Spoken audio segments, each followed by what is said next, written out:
ஒரு sweet recipe தான் பார்க்க போறோம். கேரளா ஸ்டைல் உண்ணியப்பம் எப்படி செய்யறதுன்னு தான் பார்க்க போறோம். நல்லா சாஃப்டா பஞ்சு மாதிரி இருக்கும், மேல நல்லா கிறிஸ்பியா இருக்கும், சாப்பிடும்போது நல்லா கடிச்சு சாப்பிடுற மாதிரி இருக்கும். இது நல்ல வித்தியாசமான டேஸ்ட்ல இருக்கும். இந்த உண்ணியப்பம் எப்படி செய்யறதுன்னு பாக்குறதுக்கு முன்னாடி நம்ம சேனல் இனிமே நீங்க சப்ஸ்கிரைப் பண்ணல அப்படின்னா சப்ஸ்கிரைப் பண்ணிக்கோங்க. வாங்க வீடியோக்குள்ள போலாம். உண்ணியப்பம் செய்யறதுக்காக 1/2 கிலோ பச்சரிசி எடுத்திருக்கேன். 1/2 கிலோ பச்சரிசியை நல்லா 2-3 முறை கழுவி எடுத்து 4 மணி நேரம் ஊற வச்சுக்க போகிறோம். நல்ல குவாலிட்டியான அரிசியாக இருந்துச்சுன்னா நல்லா சாஃப்டாக வரும் உண்ணியப்பம். அடுத்ததாக நம்ம வெல்லத்தை கரைச்சி எடுத்துக்கலாம். அதுக்காக பார்த்தீங்க அப்படின்னா 400 கிராம் வெல்லம் எடுத்திருக்கேன். 1/2 கிலோ அரிசிக்கு 400 கிராம் வெல்லம் அப்படிங்கிறது சரியாக இருக்கும். இப்போ இதை நல்லா தட்டியாச்சு. இதை வந்து நம்ம உள்ளே சேர்த்துக்கலாம். இதுக்கு மெஷரிங் கப்பில் ஒரு 3/4 கப் அளவுக்கு தண்ணி சேர்த்துக்கலாம். இந்த வெல்லம் பார்த்தீங்க அப்படின்னா கரைஞ்சா மட்டும் போதும், பாகுபதம்லாம் எதுவும் வர வேண்டியதில்லை. கரைஞ்சிச்சு அப்படின்னா இதில் இருக்கிற மண் தூசெல்லாம் வடித்து எடுத்துக்கலாம். இப்போ வெல்லம் நல்லா கரையட்டும். இப்போ பார்த்தீங்க அப்படின்னா வெல்லம் நல்லா கரைஞ்சிருச்சு. அடுப்பை ஆஃப் பண்ணிக்கலாம்.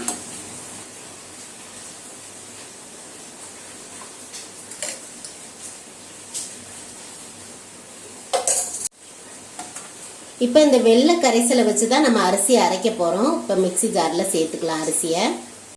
இப்போ பாதி அளவுக்கு அரிசியை மிக்சி ஜாரில் சேர்த்துருக்கேன். இதை கிரைண்டர்லேயும் அரைச்சிக்கலாம், மிக்சிலையும் அரைச்சிக்கலாம். நான் இன்னைக்கு மிக்சியில் தான் அரைக்க போகிறேன். பாதி அளவுக்கு சேர்த்துருக்கேன். இது கூட பார்த்தீங்க அப்படின்னா வாசனைக்காக ஒரு 5 ஏலக்காவும் சேர்த்து அரைச்சிக்கலாம். இதை வந்து கொஞ்சமாக தண்ணி விட்டு லைட்டாக அரைச்சிட்டு அதுக்கப்புறம் வெள்ளைப்பாகு விட்டுக்கலாம். அப்போ தான் நல்லா அரைப்படும். ஊற வச்சிருக்கிற தண்ணியிலே கொஞ்சமாக விட்டுக்கலாம். இதை ஒரு முறை நல்லா அரைச்சிட்டு அதுக்கப்புறம் வெள்ளைப்பாகு விட்டு அரைச்சி எடுத்துட்டு வரேன். இப்போ பார்த்தீங்க அப்படின்னா நல்லா கொரப்பாக தான் அரைச்சி எடுத்திருக்கேன். இப்போ வந்து இதில் வெள்ளைப்பாகு ஊற்றி அரைச்சிக்கலாம். வெள்ளைப்பாகு கொஞ்சமாக விட்டு நல்லா நைஸாக அரைச்சி எடுத்துடலாம். ரொம்ப நைஸாகவும் அரைக்கக்கூடாது, ரொம்ப வந்து பருப்பருன்னு இல்லாமல் மீடியமாக அரைச்சிக்கணும்.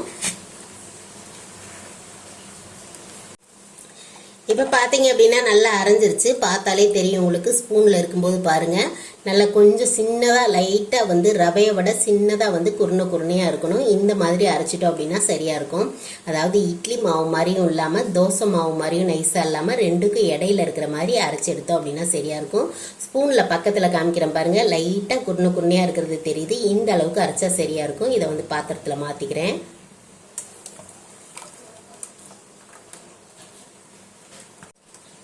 இப்போ மீதி அரிசியை சேர்த்துட்டு இதில் வெள்ளை கரைசலை ஊற்றி நம்ம அரைச்சிக்கலாம். முதல்ல பார்த்தீங்க அப்படின்னா ஏலக்காய் சேர்த்துனதுனால லைட்டாக தண்ணி விட்டு அரைச்சிட்டு அதுக்கப்புறம் வெள்ளை கரைசல் சேர்த்தேன்.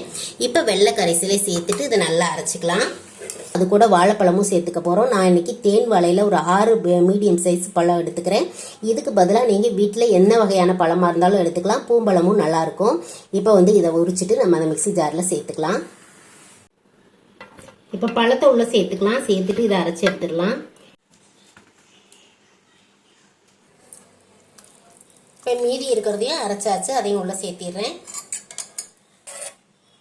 இதில் ஒரு பிஞ்ச் அளவுக்கு உப்பு சேர்த்துக்கலாம். இனிப்பு நல்லா தூக்கலாக எடுத்து கொடுக்கும் உப்பு சேர்த்தோம் அப்படின்னா. ஒரு 1/4 டீஸ்பூனுக்கு சுக்கு பவுடர் சேர்த்துக்கலாம். சுக்கு பவுடர் சேர்த்தணும் அப்படின்னா இனிப்பெல்லாம் செய்யும்போது நல்லாயிருக்கும், ஜீரணமும் ஆகும். இப்போ நல்லா கலந்து விட்டாச்சு. கலந்ததுக்கப்புறம் பார்த்தீங்க அப்படின்னா மாவு இந்த பக்குவத்தில் இருக்குது. இந்த பக்குவத்தில் இருக்கிறது கரெக்டாக இருக்கும். இது வந்து 8 மணி நேரம் போகிற நல்லா புளிக்க வச்சுக்கலாம்.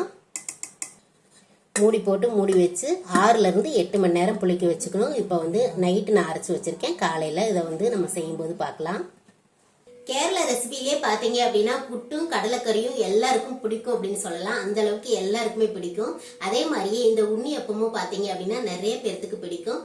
உங்களுக்கு கேரளா ரெசிபியில் என்ன பிடிக்கும் அப்படிங்கிறத என்கிட்ட ஷேர் பண்ணுங்க. எனக்கு பார்த்தீங்க அப்படின்னா இந்த உண்ணியப்பம் ரொம்ப பிடிக்கும். உண்ணியப்ப மாவு பார்த்தீங்க அப்படின்னா அரைச்சி வச்சு 8 மணி நேரம் நல்லா புளிச்சிருக்கு. வெயில் காலமாக இருந்துச்சு அப்படின்னா 5 மணி நேரம் இருந்தால் போதும். இந்த டைமில் ஒரு 8 மணி நேரம் புளிக்கணும். அந்த மாதிரி புளிச்சிருந்தது அப்படின்னா ஆப்பசோடா எல்லாமே நல்லா சாஃப்டாக வரும். மேலே நல்லா கிறிஸ்பியாகவும் உள்ள நல்லா சாஃப்டாகவும் வரும். இப்போ அப்பம் செய்யலாம். மாவு பார்த்தீங்க அப்படின்னா நல்லா புளிச்சிருக்கு. நம்ம முதல்ல வந்து 8 மணி நேரம் ஊற வச்சுருக்கோம். நல்லா புளிச்சிருக்கு பாருங்கள். இப்போ வந்து கலந்துக்கலாம். மாவு ரொம்ப திக்காக இருக்குது. இந்த அளவுக்கு திக்காக இருக்கக்கூடாது. இப்போ கொஞ்சம் வெள்ளைப்பாகு சேர்த்துக்கலாம். வெள்ளைப்பாகு இனிப்பு நீங்கள் சரியாக சேர்த்துருந்தீங்கன்னா கொஞ்சமாக தண்ணி கூட வச்சு கலந்துக்கலாம்.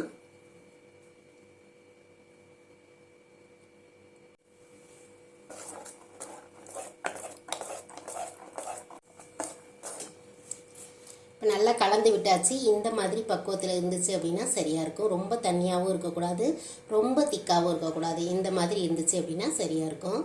இப்போ கடாயை வச்சு 1 டீஸ்பூனுக்கு நெய் சேர்த்து இந்த தேங்காவை நம்ம கொஞ்சம் வறுத்து சேர்க்க போகிறோம்.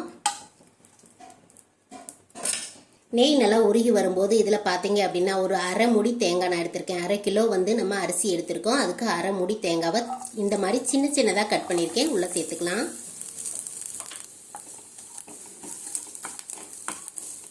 உண்ணியப்பத்துக்கு இந்த மாதிரி தேங்காய் வந்து சில்லு சில்லாக போடுவாங்க. வாயில் கடிப்படும் போது ரொம்ப நல்லாயிருக்கும்.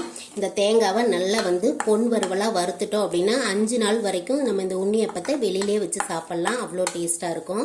தேங்காய் நல்லா வறுபடலை அப்படின்னா கெட்டு போயிடும். தேங்காய் பார்த்தீங்க அப்படின்னா நல்லா செவந்துருச்சு. இந்த அளவுக்கு செவந்து வரும்போது இதில் வந்து 2 டீஸ்பூனுக்கு எள்ளு சேர்த்துக்கலாம். கருப்பு எள்ளு, வெள்ளை எள்ளு எது வேணால் சேர்த்துக்கலாம். நான் இன்னைக்கு கருப்பு எள்ளு சுத்தம் பண்ண எள்ளு உள்ள சேர்த்துக்கிறேன். சேர்த்துட்டு ஒரு தடவை நல்லா கலந்து விட்டு எடுத்துக்கலாம். இப்போ வறுத்த தேங்காயும் எல்லையும் உள்ள சேர்த்துக்கலாம். கொஞ்சம் ஆற விட்டு அதுக்கப்புறம் சேர்த்துக்குங்க.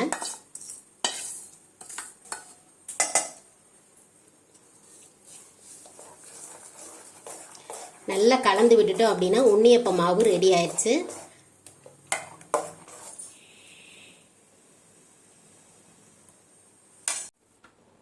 உண்ணியப்பம் செய்யறதுக்கு நான் பார்த்தீங்க அப்படின்னா பனியார கல் வச்சிருக்கேன். உண்ணியப்பத்துக்குனே தனியாக இருக்கிற கல் உங்ககிட்ட இருந்துச்சு அப்படின்னா அதை வச்சுக்கலாம். இதில் ஒவ்வொரு குழியிலும் நெய் சேர்த்துக்கலாம். நெய் கொஞ்சம் அதிகமாக இருந்தால் தான் இதுக்கு நல்லா இருக்கும். இப்போ நல்லா சூடானதுக்கப்புறம் பார்த்தீங்க அப்படின்னா ஒரு 3/4 அளவுக்கு வர அளவுக்கு ஊற்றிக்கலாம்.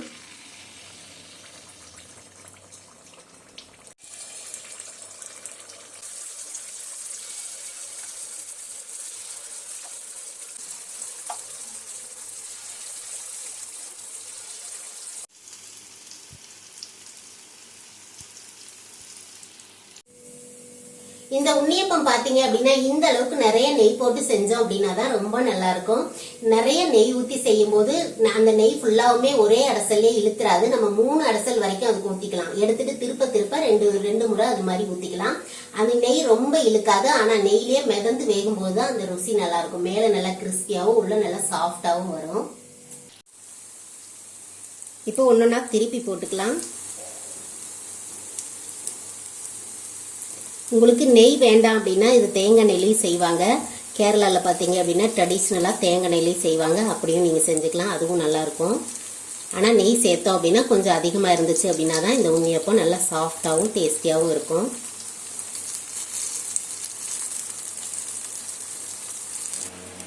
இப்போ 2 சைடும் நல்லா வெந்துருச்சு. இந்த அளவுக்கு வெந்ததுக்கப்புறம் எடுத்துக்கலாம்.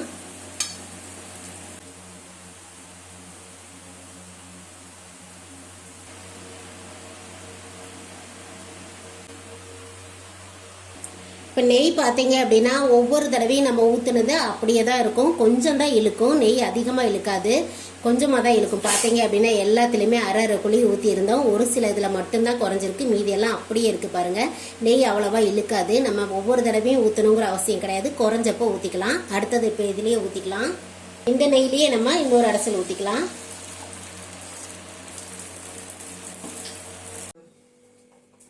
உண்ணியப்பம் எல்லாமே ரெடி ஆயிடுச்சு. நல்லா சூடா சாப்பிட்றதுக்கும் நல்லா இருக்கும். அதே மாதிரி 1 வாரம் வரைக்கும் இதை வச்சு சாப்பிடலாம். நல்ல நெய்யிலேயே பண்ணினதுனால நல்ல வாசனையாகவும் டேஸ்டியாகவும் இருக்கும். நம்ம உண்ணியப்பம் பார்த்தீங்க அப்படின்னா எல்லாமே ரெடி பண்ணியாச்சு. நல்லா சாஃப்டா இருக்கு. எந்த அளவுக்கு சாஃப்டா இருக்குன்னு இந்த மாதிரி அழுத்தி பார்க்கும் போதே உங்களுக்கு தெரியும். அதே மாதிரி பிச்சு காமிக்கிறேன் பாருங்க. ஓரத்துல நல்லா கிறிஸ்பியா இருக்கும். உள்ள நல்லா கடிச்சு சாப்பிட்ற மாதிரி இருக்கும். இந்த உண்ணியப்பம் சாப்பிட்றதுக்கு அவ்வளோ டேஸ்டா இருக்கும். இந்த கேரளா ஸ்டைல் ட்ரெடிஷ்னலான உண்ணியப்பத்தை நீங்களும் செஞ்சு பாருங்க. எப்படி வந்துச்சு அப்படிங்கிறத கண்டிப்பா கமெண்ட்ல சொல்லுங்க.